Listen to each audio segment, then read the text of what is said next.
Today, we are looking at how to create an email that shows different content to different groups of recipients. So I've prepared a sample email and some sample lists to show you guys how to create smart modules in HubSpot. That's the feature that we want to work with. It's called smart modules.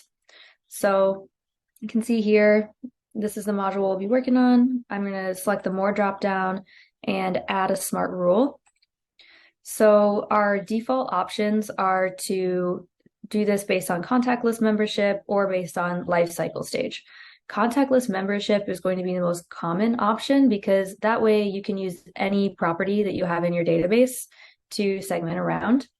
And I've already prepared a few sample lists for us to work with. So let's add demo A, create another rule for demo list B, and one more for demo list C. So now we're going to have 3 different versions of this email for these 3 groups.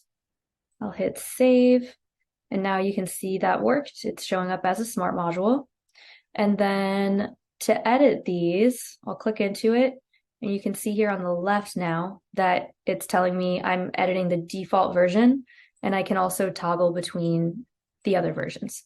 So the default version will always be here, and that's helpful just as a catch-all in case for any reason any of your recipients are not on one of these lists. So we've already got default groups messaging here.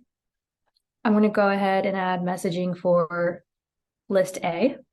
So demo group A, welcome, and then let's say maybe this group is more concerned with fast response times, easy project management support, something like this. Okay, so that'll be the messaging for group A. Then we'll do the same thing for demo group B. And then let's say demo group B is more concerned with access to custom templates. And lastly, demo group C. Demo group C only cares about these 2 things. So now we have our copy that's going to display different things for different groups, and we can preview it like this. And we still got our default version. Perfect.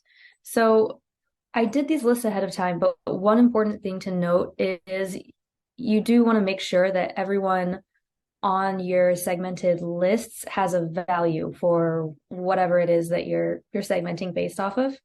For this example, we're thinking of it in terms of like, these are just different personas. So we would just want to make sure that everyone has a value for persona, and that would actually put them on one of these lists.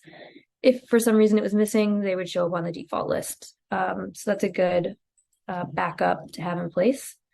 And now we're actually good to go to send ourselves a preview email. So when we send the test email, we can send to us, view it as a specific recipient. I always select someone who's on each of these lists and view it as them. So I would use this drop down and select someone that I know is on list A and send myself that test. Same thing, someone that I know is on list B and someone that I know who's on list C, and just send myself test emails as each of them to make sure that each module is showing up perfectly. And once you've sent yourself those test emails and everything looks good, then you're good to hit send. And now you can send emails with content, dynamic content based on your segmentation.